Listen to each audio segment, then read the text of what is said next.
Hello and welcome to TableTakes. Hello, all you wonderful people. I'm hosting today, so exciting. I'm saying the words. I remembered to start speaking when the time counted down, so that was a good first step. That's the most important part.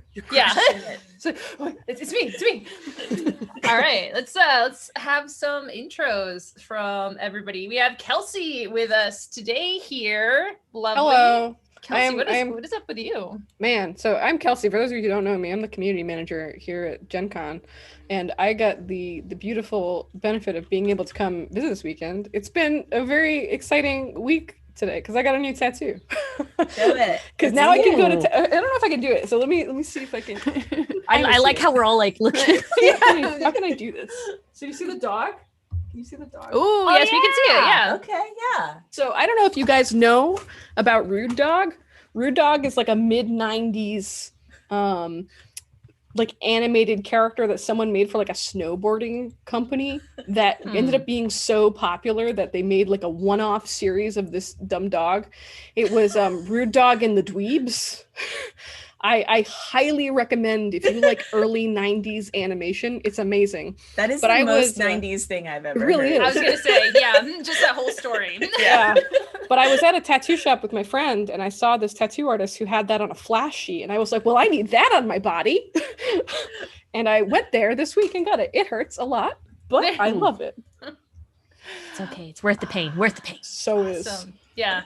I can't wait to get a tattoo. We were talking before the show started, like all the stuff. We're gonna eat restaurants, we're gonna get tattoos, nails done.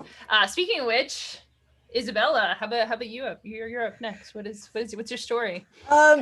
Just doing my civic duty in order to avoid tax evasion, which rocks. Just love that. Love paying taxes to the federal government, which is used to just further oppress people like me. Capitalism. Anyway, so yeah, paid my taxes, did that, avoided tax prison. Now I have no monies, but actually, just kidding. This morning, Gen Con put some money in my bank account. They were like, here you go. You can have money as a treat. And so I got some monies. Next week, I will be fully vaccinated. And I'm going to go out. I'm going to get my nails done. I'm going to go to my local salon who I haven't seen. I'm so excited to go back to having you guys haven't seen me before, but like before all of this, I used to have very long acrylic sharp How claws. long were they? They were very long. They were, like not like super long, not like Cardi B, who has like her nails. Like intense. I don't know how she functions, and I'm very impressed and terrified by Cardi B all the time. She probably does the knuckle tuck technique, right? Knuckle tuck. I'm also sure that she also has like paid servants who touch things for her. But like mine were super sharp. Also, they're called stiletto. That's the style. Oh yeah. And so I would use them as tools, like as pincers and as tweezers and stuff like that. Yeah, I like that. Yes, they're my favorite. They made me feel powerful and feminine. And I've been declawed, and I can't wait to go back to doing that as well. And then I also have some exciting news that I can't really talk about, but I'll be hosting a night at the Mural in Seattle. So if you want to see a movie at Seattle Center, I'll be hosting one of those this summer. Details to follow. I'm very excited about it. Ooh, give me ideas exciting. For cool Sneak children's peek. movies. I know. I'm very excited. So yeah. How about you, Bonsai? What is up with you? I did something interesting. I am currently buying another house. I like the question mark here. Like, I'm buying a house? Well, because we're still in, like, how like when you're buying a house, you're kind of like, they can always take away and be like, no, I don't want to sell to you. Even though like kind of we're in contract, we're going through the process. Apparently it takes very, very long time. But it's okay. They can take it away? But they have to pay a fine. Like wild. Yeah. The trust holds it. So yeah, if we don't decide to buy it, we have to owe them money, which is bad. Vice versa though, I feel like that's equal praise. Like, if they pull out, I feel like I put all this work in. You can't just say goodbye. So yeah, that's interesting. I'm gonna get it's a very interesting times, and we got it actually for a lot less than we thought we're gonna have to pay. So that's good news. But yeah, it's all for the future because I am about to, like, maybe in a year or two, going to process offspring. Potentially. So that's what my plan is. That's why we had to get a different house, because this one has questionable electricity. It was a fixer-upper. It's from olden You don't want time. a mini bonsai in that. There's gonna be 2 bonsais. That's too many. What? That's How can the world wild. handle There's that gonna much be a bonsai? smaller bonsai going around. My Maybe brain we'll is have to see if I can, because like, real story, I have my family, unfortunately for females, has a ovarian cancer that happens in our family. So I have to get everything taken out by 35 or else. So Jeez, that's why I'm like, and if we find out that we can't have birth children, I'm cool. I'm just gonna adopt. I always wanted children, but I was like, I can't afford it. oh my god, bonsai can be such a cool mom. Yeah, I want Coolest you. mom. Can I like be okay? Actually, this is a good point. So like my partner, his sister is having a child, which to me brings the question of, like, for someone who's non-binary, there's no good word for aunt and or uncle that's non-binary that doesn't sound terrible. And so I was just about to ask you, like, oh, can I be your funcle? Like, we actually have I have a couple of friends too that were kind of like also discussing that already, because I was like, I have a couple of friends who are them. Yeah, they're non-binary, and I'm like, because I want them to do it like address them in a respectful manner, but not just dressing their names. And I'm like, there's no good word. Like, I did a ton of research we on tried this. looking. We're just gonna have to like wing it. I'm just imagining Do it. Bonsai's kid showing up for the science fair, and Bonsai's kid having the most amazing school like production as Bonsai's like woodworking. Cannons. Always cannons. I love it. Pressure cannons. Things are exploding. The kid has a full costume. Like my mind is blown. This is I'm the so greatest excited thing for you, ever. Bonsai. Yeah. Oh, the house also comes in with a tree house already built. So I'm like, that was like, I saw and I was like, yes. That's for you first before the kid. Oh yeah, my treehouse. Fancy treehouse. I see a lot of construction projects in your future though, because you're gonna have to like do re-implement all your stuff, right? Because your house is so full of cool stuff. Oh yeah, no, that's why we're moving to a different house that is fully complete, because this house is questionable stuff in there because we bought it for really cheap, but it's okay. That's the nature of the beast. Yeah. Cool. And for me, I am fully marinated as of today. So my brain is just exploding. Even just normal things, right? We were talking about restaurants beforehand. I'm like, my husband are like, we should go to a restaurant. We can do that now. How do you feel about that? Yeah, we can do. How do you feel about that? And like you said, I want to support people, but I also like, and I want to like get one of the shirts, like I'm vaccinated shirt. So I'm like, I'm not. I've been talking about that with my friends too. It's like a lot of my friends are getting like the I'm vaccinated pins just to like visually flag to folks that they can feel safer. But it also feels like I shouldn't have to do that. Yeah. Because like it's such a weird line to try and flag yourself as like, I'm not a crazy person when I'm not wearing this mask. I'm a safe person. I was going to say that. I was going to be like, because there's so much of this conversation about like, I'm fully vaccinated, but I'm not going to take off my mask just in case you mistake me for an anti-masker. Yes. So the mask stays on. That's what I've been doing. Like I went out earlier today to buy coffee, and I'm walking around it's so hot here today, and I'm walking around like full mask. Like I sure am sweating and I don't need it, but I fear people's perception of me. Oh yeah, it's very interesting how I'm walking around, I'm like, that person, I can see their mouth. Oh, and their nose, right? But also like the mask, I'm keeping the mask. The mask is a thing that I am going to be keeping in my life forever now. Like I cannot believe that I've been raw dogging everybody's air. It's really disturbing to me that I've just been breathing. I'm sorry, maybe that was Thank you. That was Thank you for the gift you just gave me. I'm sorry. You've given me a gift today. But I'm I'm so happy. I can't. I'm keeping my mask forever. It's my lifestyle now. I do not care. It's nice accessory. I feel the same way because Yeah. like masks have become a fashion accessory for me. Mhm. I have a Yeah. 6 Sailor Moon mask that I Ooh. love. Right now, I accidentally spilled some essential oil on it, so it smells Oh. like myrrh and frankincense. All about that. Yes, I feel baby like Jesus. I know baby Jesus is yes. here with me on my face. I Inhale feel the holy. Lord. Inhale the Lord. It's the only time the Lord and I have some chats. And like I also think about Gen Con. Like I will never get con again because I Yeah. will never not be in a mask. I will never not be in a mask at a convention now because I will never like the experience of con at conventions. Yeah. Like the fact that I wasn't doing this earlier is mind blowing. Yeah. Totally. Kelsey, speaking of conventions and Gen Oh Con, man, hot off the presses. It's you the have some latest. some newsy news for us? Yeah, so we have lots of news in regards to Gen Con badge registration and hotel registration. So badge registration opens this Sunday at noon Eastern. The number one question is for people to translate what Eastern is into PST. And I try to tell them I just use Google like everyone else, and they could do that, but they want it directly from my mouth. So it's 3 p.m. PST if you want to, if it's more important for you to hear it from me.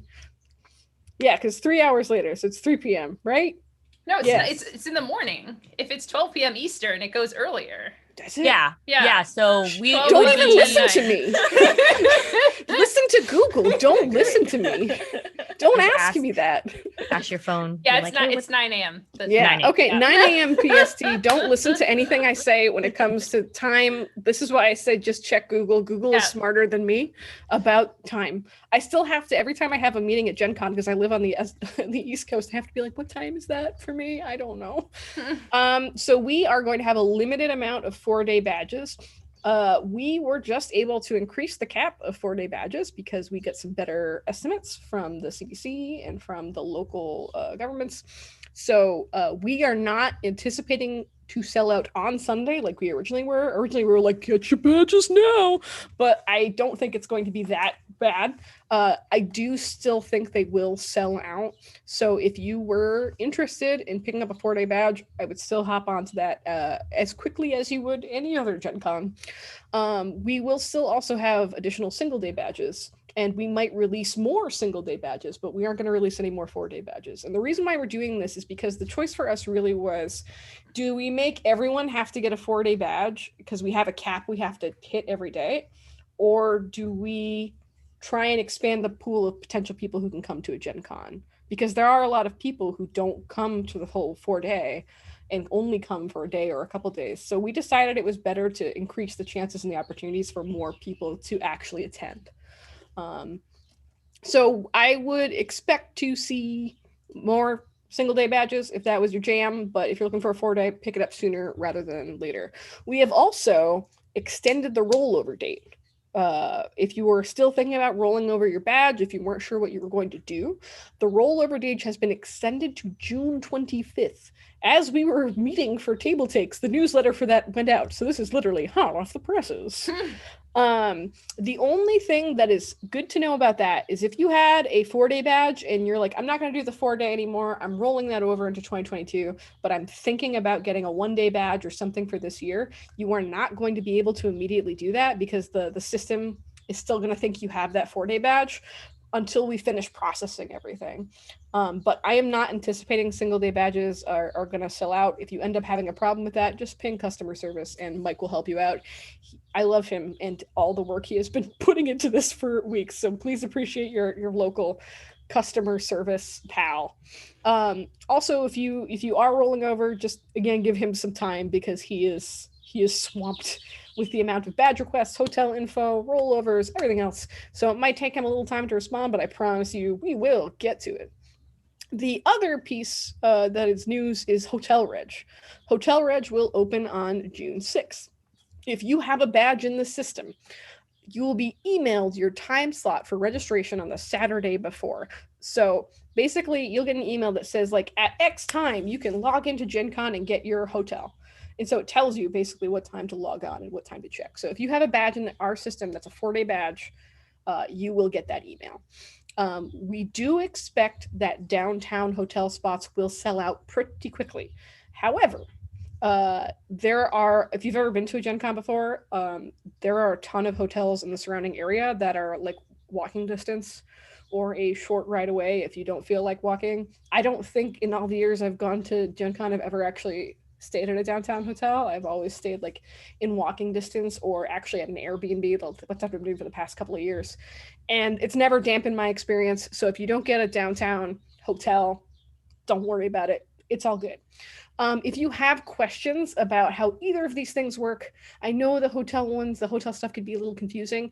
We just updated all of our FAQs, all of them. There are so many now.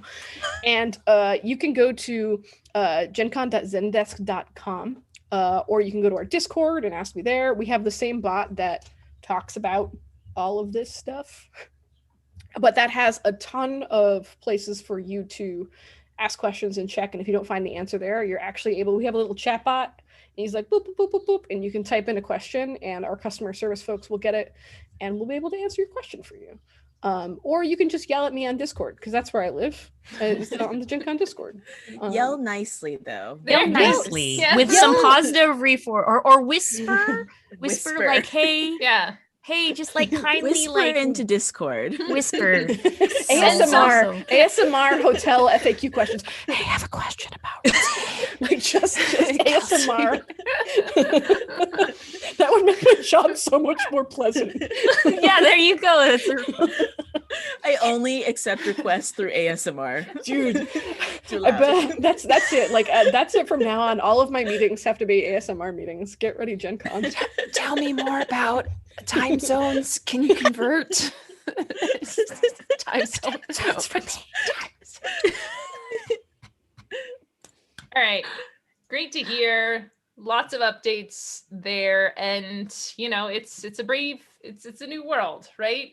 So we gotta feel things out. Patience is the key here. I think some people might be stressed or worrying about things. Again, it's like it's meant to be fun. It's a convention. It's don't stress out about it. Yeah, the way I have been thinking about it is like, for those of you who went to Gen Con Online last year, we're replicating that experience. And I don't know about you guys, but like I had a really good time at Gen Con Online.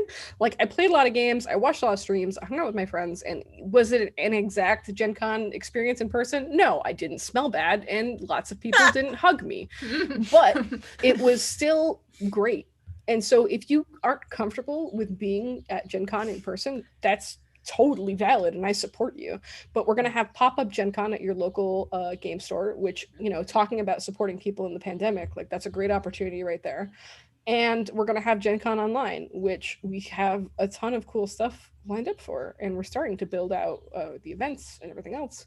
So I feel pretty good about all these avenues in which folks can participate. So if you don't feel good after this, that's great. Like go, you can pick one of these other avenues and you will still have a good time.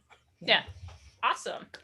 All right, up next, we have some news in the Frosthaven universe. If you are at all online on the internet, social medias, you probably heard some whispers or screaming about this because there's a lot of feelings involved. The Frosthaven design team made a Kickstarter update explaining how they're attempting to get ahead of any issues surrounding the biases in game design. So this is Isaac Childress, the creator of Gloomhaven and now Frosthaven, made a honestly really introspective, thoughtful post about problems in the game he made in Gloomhaven, in the original Gloomhaven, and specifically called out and was very honest about things. So like, hey, I was a new creator. I did a lot of tropes. I did a lot of things that I've come to learn were hurtful and not good. And now I'm going to be better. So Isaac has hired James Mendez-Hodes, who is a very well-known cultural consultant, worked on many high-profile projects to consult on this. I had the pleasure of interviewing James within the last couple of months. And one of my favorite things about the interview is, and what I want to emphasize here, because of course there was some very unfortunate backlash from trolls, of course, to this post in the Frosthaven Kickstarter. James, none of us, like Isaac, James, any creators, we don't want to ruin things for people. We don't want people not to have fun. You know, like one of James's big things is reimagining orcs, you know, which are traditionally problematic. And how can we reimagine these concepts and still embrace them and embrace the history of fantasy and try and solve some of the persistent issues that have come up because of that. So it's not, we're not trying to take away toys. No one's trying to take away your toys, you know, like don't freak Just out making about toys it. better. Yeah, to just improve things.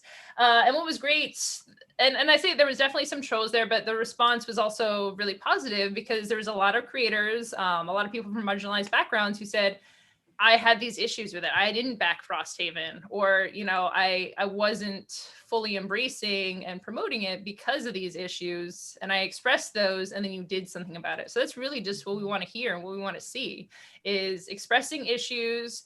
The creator works consciously to change things and update things and make things better for the community and just make people feel more welcome in this game environment. Gloomhaven, huge game, very top of BGG, right? Very well known. So to take this and to actually really 100% go hard and not just, you know, do some throwaway like, oh, we're going to change this. We're going to put a little halter top on the woman so her boobs don't totally show, you know, for Kickstarters that won't be named.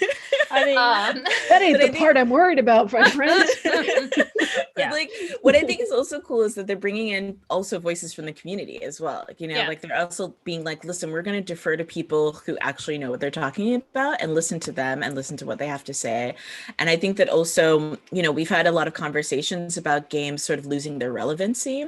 If you want games to stay relevant, if you want games to stay in the culture, then you have to constantly address and reassess your games and to make sure that they are still relevant inside of the culture that they're at. And like, we all can't time travel. I know that like people are like, oh, games are like getting woke now. Games were better in the 80s and stuff like that. It's like, all right, hop in your time machine, go back to the 80s and play that. Like right now, it's times are moving forward.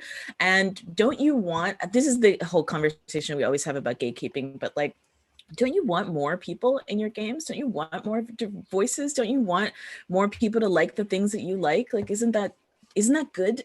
That to me is the ever evolving question that we always have. But I think that they did it. Totally Great thing. I love what they've done. Oh, also, it's like also you kind of like complex things. Like I get it, basic story tropes are like in some ways hardwired into our brain as easily acceptable, but sometimes, you know, it's great to have complex heroes, complex villains, like not something that is like you look at something and you automatically, you know, we as human beings are more than just black and white. We're grays. And why can't we have work that reflects that with all the various different diversities? And I feel like, you know, it's like you like all these foods, right? But when you add spice makes life better. That's all we want. We want spice. I think, spice. You know, I've worked I worked for Hasbro in a past life, and this is something that we talked about a lot at Hasbro. And the real fear, I think, for a lot of these older companies or companies that are, you know, are worried about their financial revenue or whatever else, is they have their target audience and like, oh, what if we lose that target audience? Like, what if we lose the white men? And it's like, my dude, they're so like, if you open the doors to not white men, there are many. So many.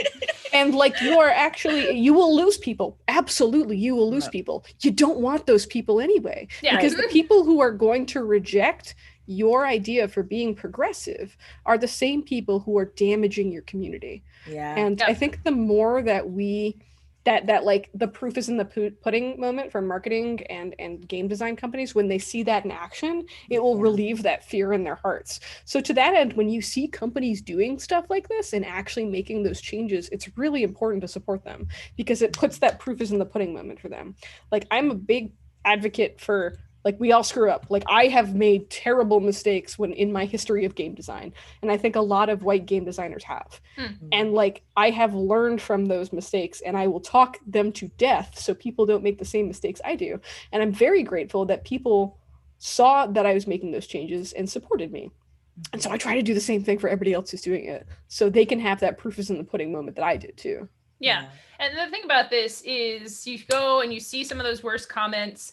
The people, it is a very small minority of people, and they are very loud. So that's the thing. Any marketers, any game companies hear that, they see any sort of negative reaction, and then they retreat. But, you know, Kickstarter is trying to work and find ways that work with their company to protect against some of the worst comments. And then, like Isaac on the stuff, he's like, you know, if you have a problem with it, don't get the game. Refund. You can get a refund. Here's your money back. Go along your merry way. So yeah, like, it's really great to hear that.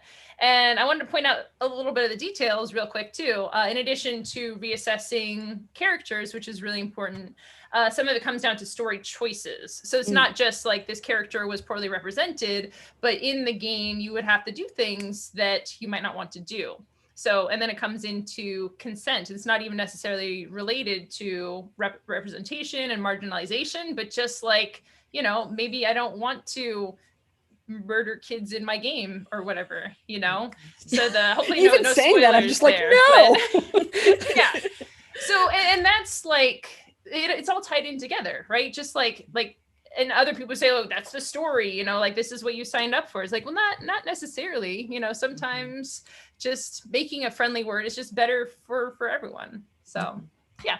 Change and growth. Change and growth. Speaking about people getting upset and they're being trolls, Bonsai. All right. I just read the headline for this. I didn't see this one before. Yeah, so this is something that is straight off the presses, hot news that we have right here. Since I know that this is a gaming platform and we stream, of course, on Twitch, we're going to go ahead and mention this subject because it's something that has been dealt with all across, like, basic, like, geekdom, nerddom, the idea that sexualized bodies or things that perceived as sexual is something that is considered slap them down. So what I'm talking about here is Twitch basically just released its update on hot dub policies. So if you haven't been around Twitch or Twitter or just basically gaming news in general when it comes to video games, there has been an uproar about like people, I'm going to say people because it is not just women that are doing this, it's men as well, doing these hot tub streams where they like are in a bathing suit, which is, you know, in the context of when they state in this article is that it's like, hey, yeah, if in the context you're at the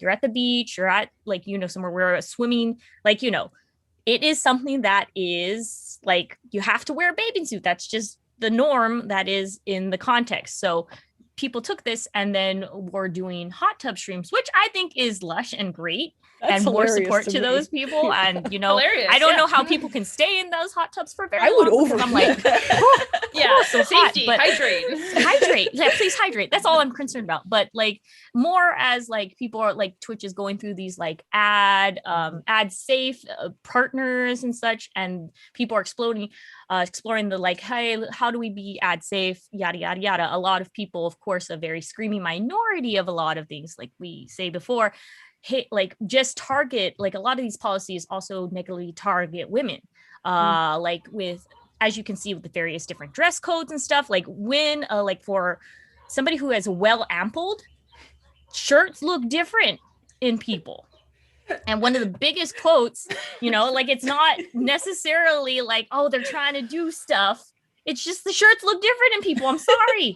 Well, you can't control that. But I think that this really kind of speaks to kind of a larger issue, which is this idea of like, how much do we allow women to be able to have their own sort of sexual agency? Yeah. You know, and I think that a lot of this there was always these kind of like shutdowns that have happened over time, whether that was shutting down people who were doing ASMRs and the ASMRs were deemed too sexual, whether that was somebody who was doing something that was deemed too sexual. And women will always be sexualized, no matter what women are doing.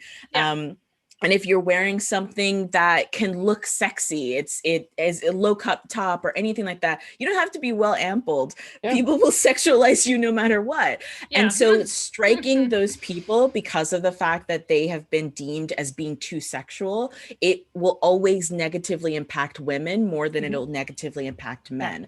And there's been a lot of this kind of backlash against a lot of female streamers because a lot of people, I'll say people, but it's mostly angry dudes, who do not like the idea of women using their own sexuality in order to make money. And this is always this kind of like it borderlines into the anti-sex work, kind of the rise of OnlyFans and things like that. This is PG-13 and we're going to keep it PG-13, but this is actually like a really important issue. And this idea of how women in society can make their money, even if a woman's not doing anything that is sexual. If she is perceived as being sexual, then should she be striked for? And what Twitch is coming out and saying is, we don't care if you think this woman is sexy, if she doesn't violate any of the overt sexualness, like if she's not like full on boobs out, like eating cucumbers on stream, like if she's like doing nothing that's like very, that's true, it's very hydrating.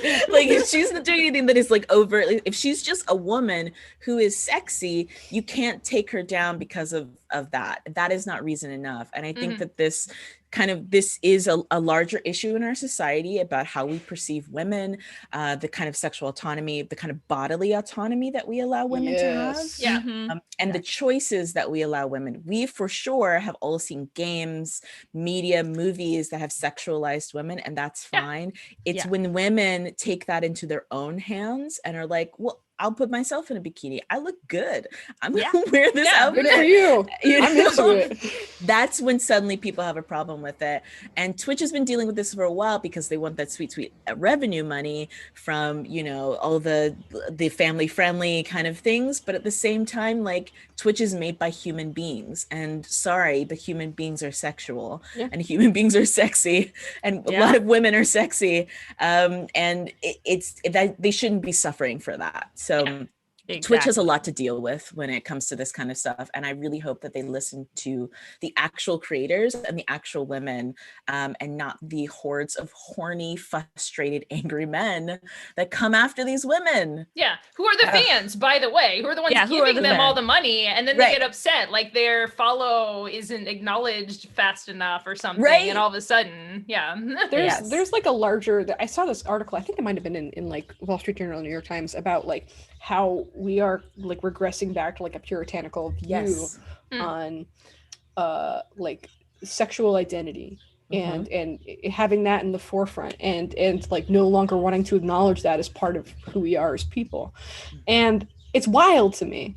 Like it is so anti everything else that's happening right now in our worlds, where we're like, hell yeah, you're queer, you're BIPOC. Let's celebrate everything that we are as human beings, but not that you are a human being with any kind of sexuality. We'll have none of that here. It's weird. I mean, we with Tumblr and all that stuff happening and the censorship that happens, I don't know what's going on. I mean, I think it has a lot to do with capitalism, and it's not really about protecting the children, because there's so many things on Twitch that you can turn off and watch something else. This is an ongoing issue, but I'm so sorry to the hot tub creators who were doing nothing wrong. I know, it's such a good idea. It is such a good idea to market yourself. The Magikarp one was the best, though. I'm gonna say, my God, Magikarp hot tub person was the best. Doing nothing wrong. Let's check that out. I love it so much. Like I'm all about like girl, any way you want to market yourself, get that bread. Like please get that bread. I support you in every way that you want to, that you are comfortable and want to be independent. Like I am about that in every way. And as like someone, even though I'm non-binary, I'm a well-ampled, is that what you decided? Well-ampled, a yes, that's well-ampled Well, person. that's always what my grandma Yeah. used as a term. When you, My grandma always said well endowed. That was that's what my grandparents Yeah. used, I think, is well endowed. It sounds very proper for my Catholic does. grandparents.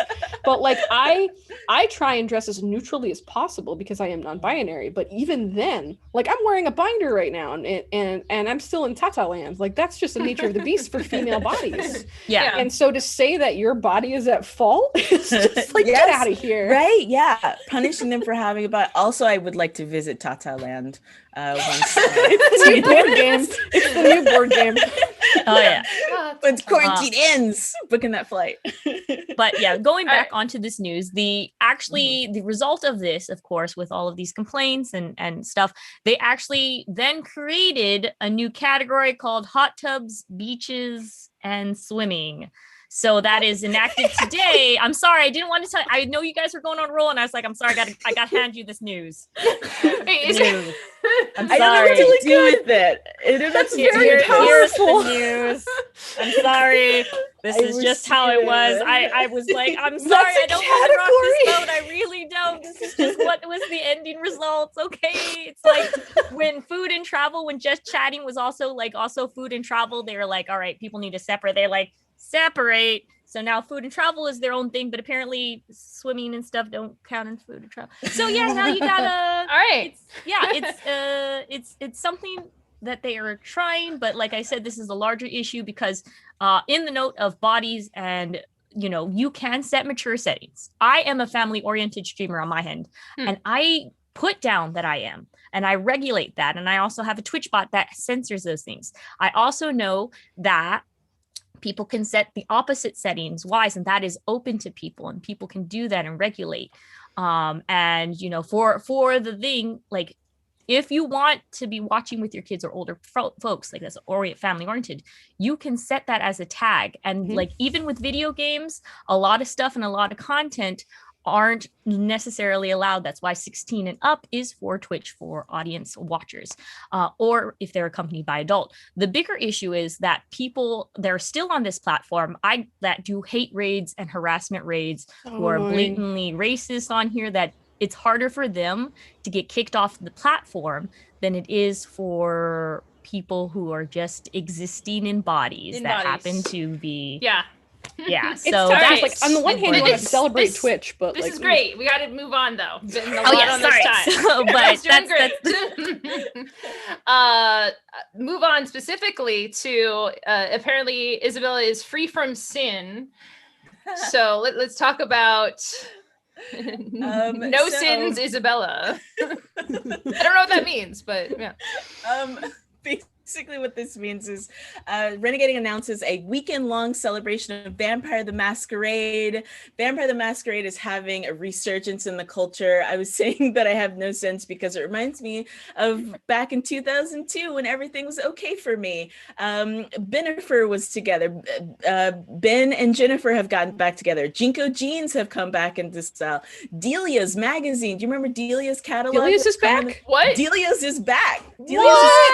This is the real news. Wow. Delia's is back. Wowee. Delia's is a fashion company that's coming back now. We can all go back, you guys, to the last decade when everything was okay and I had no sins and I had no student loan debt.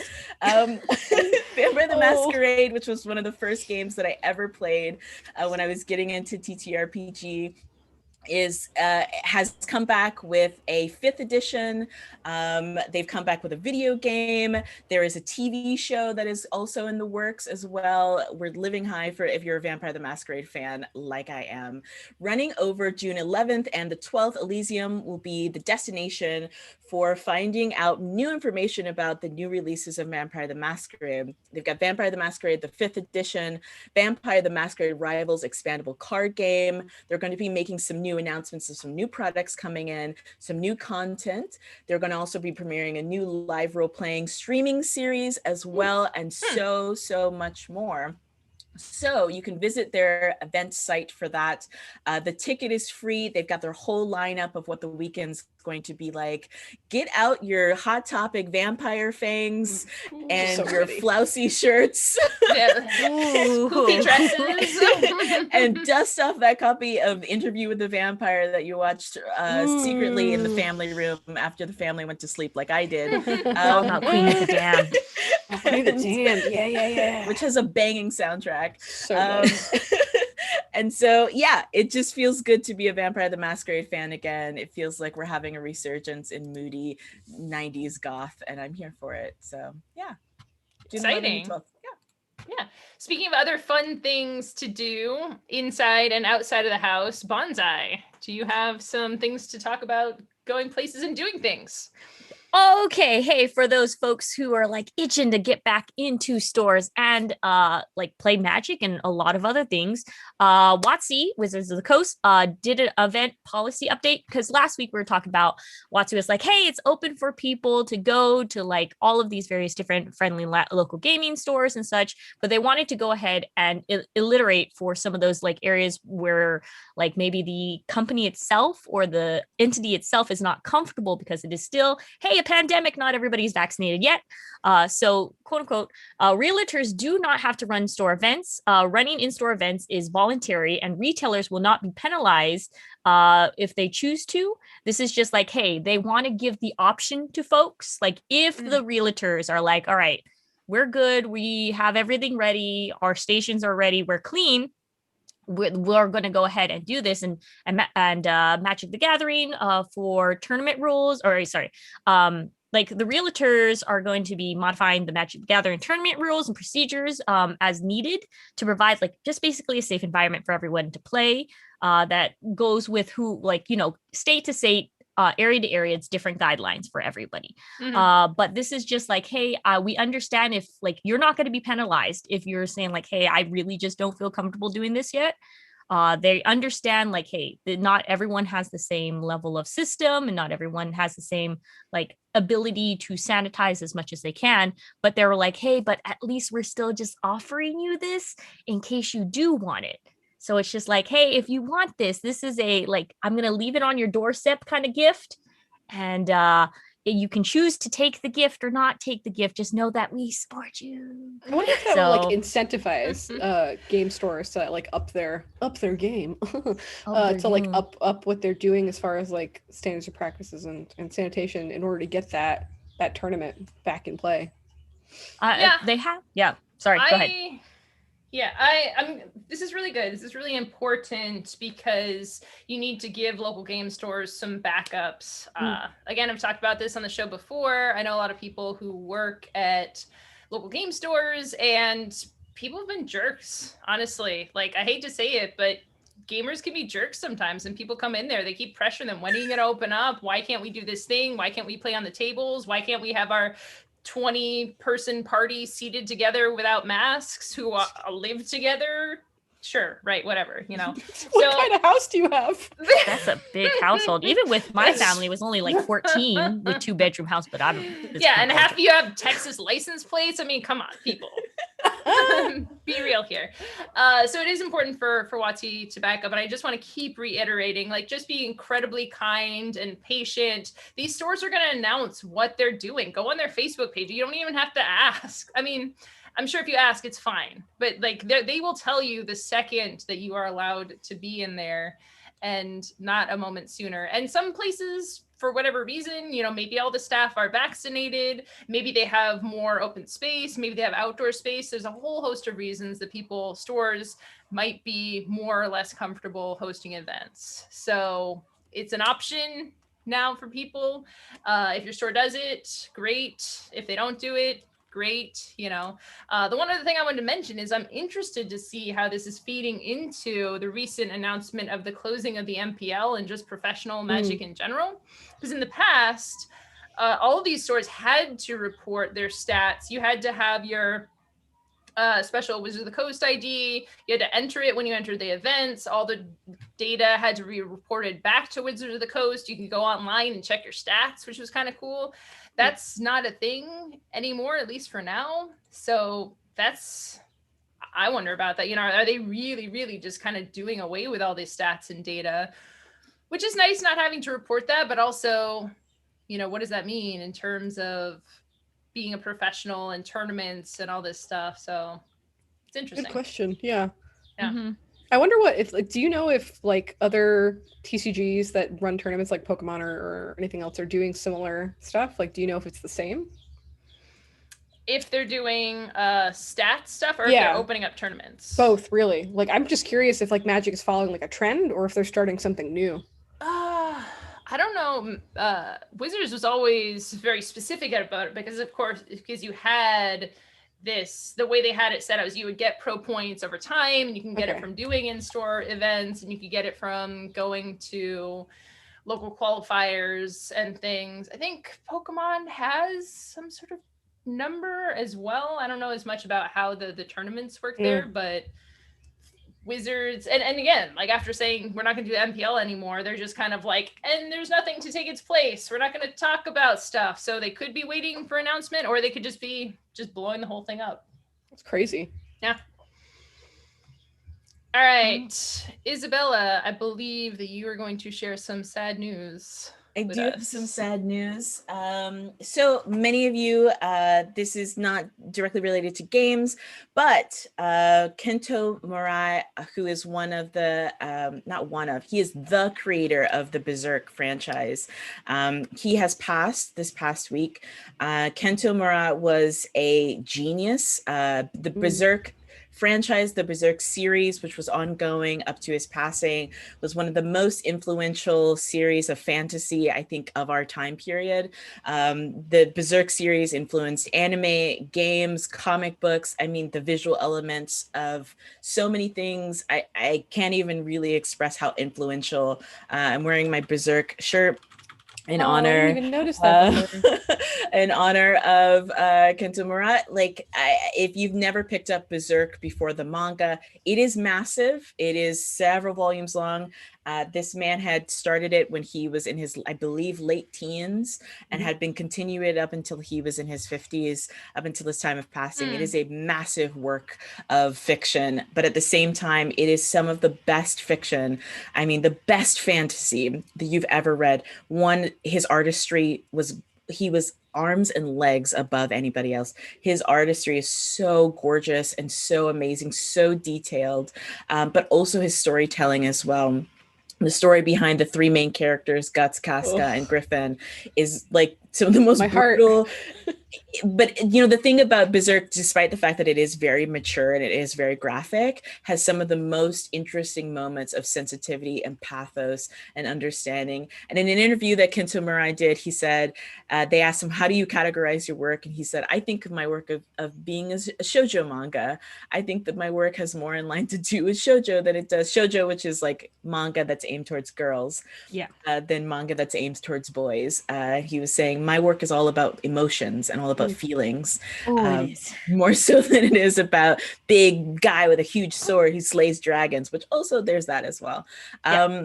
So this was a huge blow to the fan community, to the fandom community. I've been seeing a lot of people's amazing art that they've been posting on Twitter and Instagram and Tumblr, all in reverence to him. He was one of the greatest of our time. And if you haven't read his work before, please seek it out. There was a 90s anime series that's really, really good. There was another series that came after that was not so good, but the anime series that came out is a really good way of getting into that world if you want to. And unfortunately, I think that a lot of the stress, because of the fact that he was the writer, he was the drawer, he was the liner, he did everything for this whole entire manga. I think that we need to have moments like this now that we've seen how much stress that put onto him.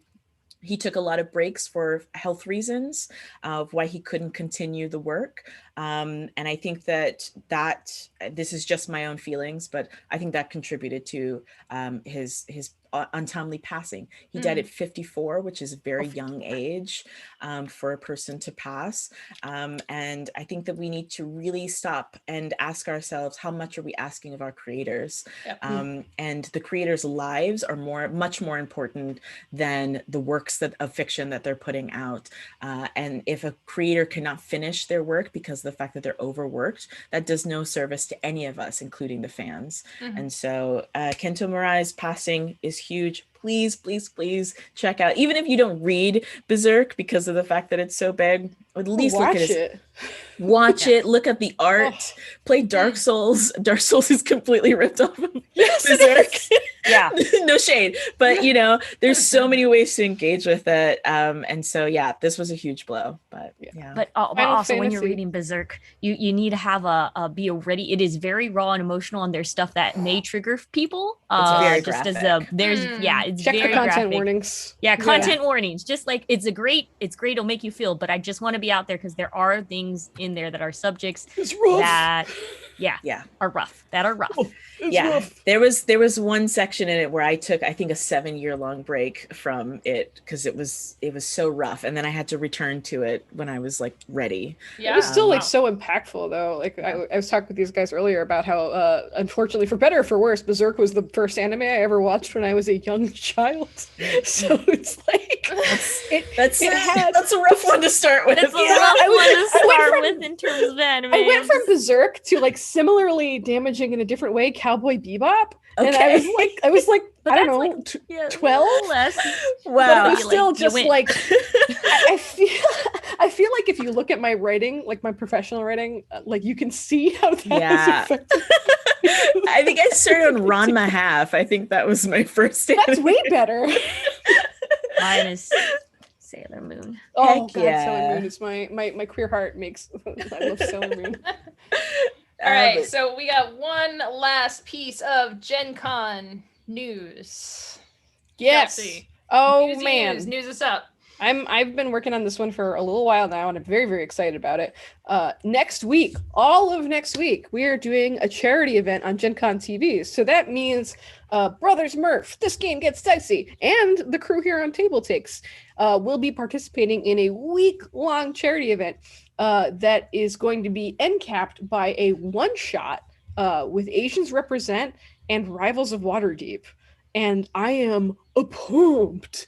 Like, the cast we have is like super all-star, like TTRPG folks. It's being GM'd by Daniel Kwan, who wrote the Book of Inner Alchemy from the Candlekeep Mysteries, which is, if you haven't read it, it's like a kung fu adventure, and it's so good. I was reading over it in preparation for everything, and I was like, oh, give me the kung fu. I'm all about this. The other players are Sharif Jackson, Agatha Chang, Steve Huynh, and Tanya DePass. It's going to be such a good cast. And all through that one shot and all of our shows during Gen Con, you will be able to donate here through Twitch. We're going to be talking about all the details of it on our social media over the weekend, and all those donations are being split evenly between two charities chosen by our players, and those charities are Welcome to Chinatown, which is a charity that amplifies the voices and businesses of the Chinatown area in New York City. One of my favorite places to exist, honestly. Every time I go to New York City, I'm like, let's go to Chinatown. I'm going to eat soup dumplings till I die. And the other charity, which is extremely important and has been doing so much good work in Chicago lately, in Cook County, is the Chicago Bail Fund, which provides financial relief for communities and individuals who are not able to pay the bail bonds for folks who are waiting in jail, who just need basically some money to be able to live their lives with their family again. And so all the proceeds will be split evenly between these two charities. And they're both doing incredible work. So a lot of what we talked about when we were approaching this, I approached Daniel about this at the beginning of May, and I was like, hey, you know, we've talked a lot about AAPI stuff, but no one's really talked about, on our level anyway, about where that falls with gaming, because it's a huge problem in gaming. And as we were talking about that, we started talking about the intersections, the positive and great intersections between AAPI and BIPOC culture. and like kung fu is a big one, right? Like you see, all I can think of, like my first thought when I think kung fu is Wu-Tang. Like I listen to Wu-Tang literally every week. Yeah. And so when we have these intersections of culture, like we should be celebrating them and talking about them, and like what a killer cast to celebrate this like cool game and cool concept with. So they're going to be playing the game, but they're also going to be talking about where these gaming cultures align and what it's like culturally to meet in the middle and create something new and cool and powerful. So I am so pumped for this one shot. It's going to be next week, right after TableTakes. So if you watch the show, you can just stick around. And if you don't follow us on social media, please do, because I will be giving updates and talking about our players who are involved and talking about the charities that are involved. And I am very excited. Yay! Yeah, That it's so sounds fun cool. to do at charities. It's so hype. Everyone's so positive and uplifting. So I'm super excited. I'm also excited because kung fu, like, oh my god, like, I am so I grew up watching like basically spaghetti westerns, which are just rip-offs of samurai and kung fu movies, like hands down. And so to live those childhood dreams for me again by watching these guys play is like my ideal world. Nice. All right, that is our headlines for this week. Now on to bundles. With Bonsai. The bundles. Didn't we fire the bundle boss? Bundle boss fired? Yeah, it's okay, because let me tell you those bundles, Bonsai with the bundles. Let me go ahead and tell you about BattleTech. So yes, if you guys don't know, like a Mariah Carey movie. Bundle of Holding is featuring BattleTech, a time of war. So hey, you like mech warriors? You like to climb into BattleTech and want to like role play, like Evangelion, well, not quite Evangelion, more Gundam. like Gundam X-Wing. So, but more old timesy, like battle droids. Yes. So Adventure using the 2013 BattleTech system. It's just the starter collection you get. This is all like the ones I'm going to list are under the $12 or $13 price range. You get the quick start guides, the time of war GM screen, a time of war companion screen, and the BattleTech 25 years of art and fan fiction. So if you want to get your mech on, also, you can pay about $26.68, which is about $27 for the bonus collection. That includes 3 era reports. The era reports being 3,052, 3,062, and 3,145. Empires Aflamed, Necromon Nightmares, and War of Tripods. So if you want to combination give to Direct Relief, this is the charity organization that this bundle holding is. Direct Relief, of course, helping out people during COVID, giving supplies and things that people need, especially for the medical field during this pandemic with COVID. So if you want to get your mech on and also help out in the cause of getting over this disease, go ahead and hang out in those bundles. That was lovely, Bonsai. Thank you so much for bundling us up. All right, one last thing to cover here, and that is our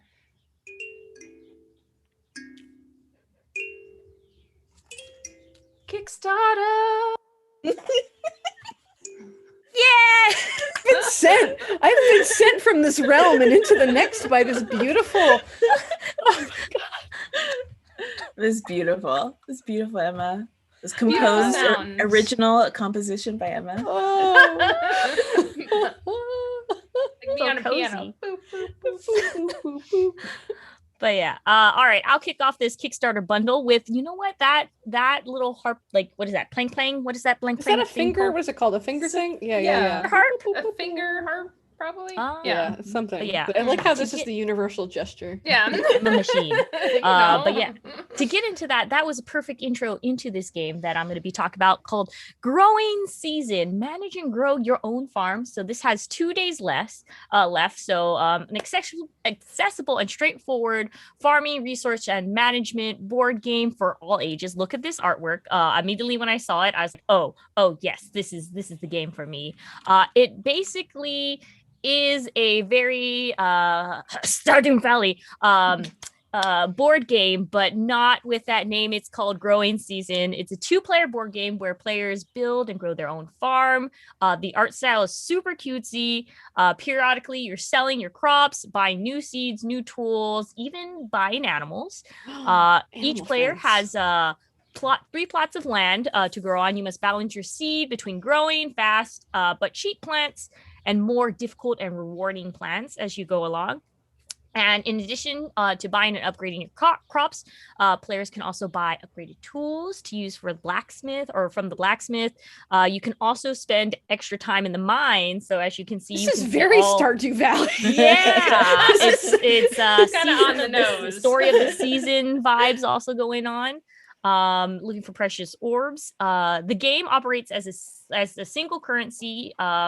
The victor is the first one to make 100 coins. So you're trying to beat the other person. You're like, I gotta grow my plants to get most crops. You know, as we know, invest in strawberries first. That's always the winning path to go. But yeah, if this feels like, you know, if you want to go ahead and really or like believe in your gardener dreams via board game system, cozy vibes, wrap you up in a nice little cute bundle. Sounds fun. Growing Season, 2 days left. Oh my gosh, I'm craving Stardew Valley so bad now. I always know. play for like 4 seasons. I always get like halfway through the 2nd year and just, you know, just get distracted. Oh, yeah. I've never made it to the end game and I'm like, oh man, I'm like hankering for it now. Like, oh, It's very just hit soothing. me. It's very soothing. And it's actually, I wonder if this board game exists because none of us could buy the actual Stardew Valley game because it's sold out like It's sold out real quick. Yeah. All right. Up next is a Kickstarter that's totally not dice. That's a lie. As you can see from this picture, it's totally dice. Dice by Wormwood and Dispel. That's just it. That's the whole Kickstarter. It's dice. I mean, well, what am I going to say? Like, that's... I can't help myself, okay? I can't stop myself. 6 days left, ending on Thursday, May 27th. Please just go to the link and watch the video. This is my new guilty pleasure, is watching over the top, overproduced, slow motion dice Kickstarter videos. Cause it's so much like smoke, like red smoke, like purple flowing liquids. It feels like a fashion ad. Like it feels like a high-end fashion Oh my ad. gosh, yeah. It's really nice though. It's real pretty. It just swirls. Dispel has been like doing some cool stuff lately too. Like Dispel Dice, I feel like really upped the game of what everybody else was doing because they put so much effort into their photography that their dice look amazing. Oh my gosh. And like they're tiny pieces of resin in my palm, but they make them look like, wow, look at this. They're not just pieces of resin, okay? I bought them. I've spent so much money on Dispel Dice because they look so good on like, oh my God, they look ridiculous. Yeah, and there's so many dice Kickstarter now that you really have to sell it. Like some of them I see and it looks kind of the same, but I'm like, it's not as shiny. Yeah. You got to get the ones. Have you seen the ones with like mica powder in the inside that is flowing? So it's liquid in the inside when you roll it. It's not balanced, but it's I just got some of those because again, I've become dice. Anyways, lots of great colors here, but definitely like not just the photography, but I really love some of the styles. I love it when a dice Kickstarter really has a perspective, a point of view. So just the Vaporwave, Noble Ambition, Voidwalker, just so really beautiful, creative. And in addition to the resin dice, they have clear with incursions. They have like flowers and stuff in them, which is sweet. And they also have gemstone dice. The prismatic glass and the blue sandstone are my favorites right now. So if you like dice, check it out because these ones are great. 6 days left. All right. This one with 5 days left, Iron Sworn Starforge. So this one is a game that actually my partner really, really likes and has Kickstarter backed it, all of that stuff. It's just this is his obsession. So he's like, yes, this is mine. And so you got to talk about it. So I'm going to talk about it for him because he's very excited about this. So basically, Iron Sworn Starforge is if you don't know, Ironsworn is the fantasy RPG that's a solo RPG where you kind of like make your own character, and it gives you like a guide on how you were to answer just playing this game by yourself. And it actually comes up with a very compelling story for a solo RPG. This is the sci-fi version of it. So instead of going in a fantasy realm, you're actually in a laser realm where you shoot things. Laser realm. So it's a standalone game that uses very basic rules, but does not require you to know Ironsworn before playing it. So it's its own little thing. Like you can be like, I like fantasy, and then you're like, I like sci-fi. So you can have those two different separate parties. You don't have to like. It's just in the same family. They're like cousins. You can identify them as cousins. They're related, but they're completely different. But like Ironsworn, it's designed to support and work well with solo play, but it can be used to run a traditional multiplayer game with GM style. So you can kind of take some of this like prompts and use it for your own encounters if you like. Like if you play as a spaceborne adventurer sworn to undertake perilous quest. You will explore uncharted sectors, unravel secrets of the mysteries of the galaxy, build bonds when you like basically travel, meet aliens. Most importantly, you swear iron vows. But it would be spacey vows, very spacey vows, iron sworn. So it's great to check out especially if you like these like solo RPGs, especially with very in-depth writing and filling, and you can create the character creation is actually fairly easy, and it's just like all the stuff makes sense, and at times can be a very tense situation, even though you're like, oh, I'm playing by myself, I am my own GM, but this book is situation. So yes, Ironsworn Starforge, 5 days left. And you guys should have known that this was happening. Last time we talked to the Into the Motherlands creators and players. They were here. It was a really awesome interview. Go back onto our YouTube page if you missed that one so that you can watch that. I was hosting. I was great. It's true. You were great, actually. You slapped. So they talked about it the last time that they were releasing their own original Afrofuturist TTRPG based off the Into the Motherlands stream that you've seen them play before, which they're going now into their second season. Now you have the opportunity to play the game as well. So they're releasing the guidebook and all the materials from Into the Motherlands so that everybody can have access to it as well. We announced it the last time, but it's officially up live on Kickstarter. You have 29 more days to go, ending on Saturday, June 19th. Please go check it out. Please go share it with your friends. This is an awesome, awesome project. We are huge fans of them here on TableTakes. What they've done is really incredible, especially for the range of diverse voices that have been raised up in the past few years in the world of TTRPGs. So the Into the Motherlands original Afrofuturist, also the idea, like the plot line, the characters, everything is great about this. Please go check it out. That is ending on Saturday, June 19th. So you still got time, but not much, okay? The next one that I want to talk about is the Bewitched Cat Cafe. All right, this one popped up. I love cat cafes. I have a cat. She hates me, but it's fine. And this one is in the heart of which country? Glastonbury, England. If you've ever been to Glastonbury, it is the spookiest part of England. It's really cool. It's very pagan. And this is the first cat cafe in Glastonbury. Basically what it does is that you can go in there, it's witch themed, they have tarot cards and they have games that you can play, but they also have cats from the local animal shelter. So you can get to know the cats in the animal shelter, pet them, play with them, I don't know, read their tarots or have them read your tarots. And then you can adopt the cats as well. This charity. This Kickstarter, oh my god, has a lot to raise and not a lot of time. So if you're interested in this, if you live in England, if you love cats, if you love cats doing magic, if you just enjoy the idea of a person petting a cat 10,000 miles away from you, then check out the Bewitched Cat Cafe on Kickstarter. 17 days to go, ending on Tuesday, June 8th. That sounds great. I can get behind that. You know, someone's like, hey, give me $20 and someone will pet a cat somewhere in the world. Dude, I'd love that. Yeah. I would back that. Yeah. That's why I picked it. It's actually funny because like I was talking to, I'm part of the rescue groups here in Pittsburgh, and a lot of them right now are really kind of suffering because there was a huge influx of adoptions at the beginning of COVID, and now that COVID's ending, they're like, do I really have time for this pet? Yeah. So we're seeing a lot of Hearts to heart. animals go back Getting into the returned. system. So organizations like this are doing a ton of good. And they're doing good in a way that's also like aesthetically pleasing, which isn't necessary, but Right. also like it's a nice bonus. Yeah. A witchy scone and a cat. Come on. Oh yeah, Yeah. sign me up. I don't understand this. I like Isabella, when I showed Fezzik last week, it's like, if anything happens to this cat, I will murder all of you all. Yeah.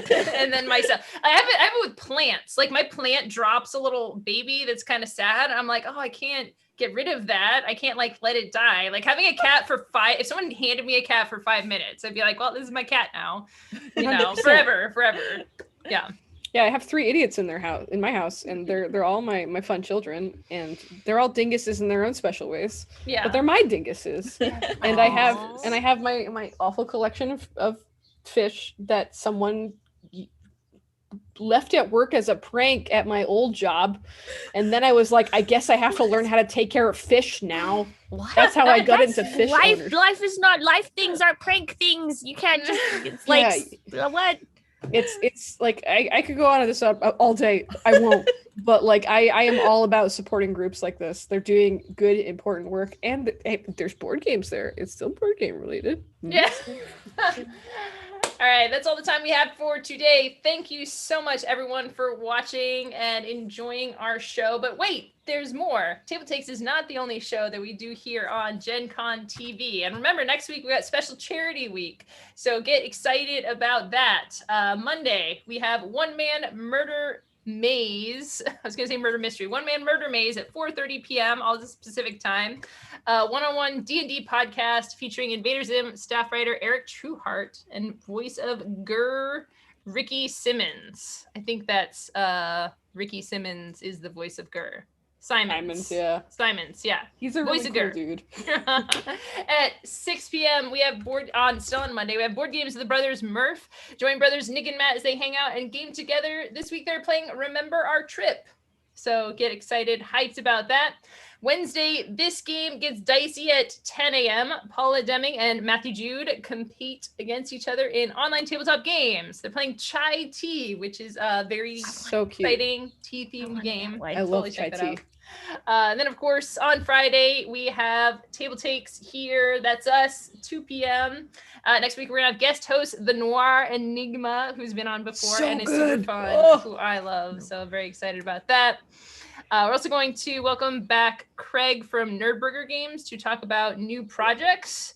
And then after that, we have the RPG Rivals and Asians Represent live play one-shot. So check all of that out. Lots of great content. Remember to follow or subscribe. Turn on your notifications. If you miss a show, we put stuff on YouTube. We have the links in here. Press / words and stuff pops up. So that's cool. I don't know where I am in the camera. You can also I'm trying to Vanna White it. Gen Con fans on the Discord. Discords are great. It's a great way to get information about the tickets. If you have more questions, you can talk to Kelsey. I live there. I live no place else. Come say hello to me. Remember, ASMR requests only. ASMR hotel requests. And don't ask about time zones. Don't ask me about time zones. It's a really bad idea. We all learned that today. Thanks again for watching, and yeah, we will see you again next week. Goodbye. Dab. Like a dab? Wait.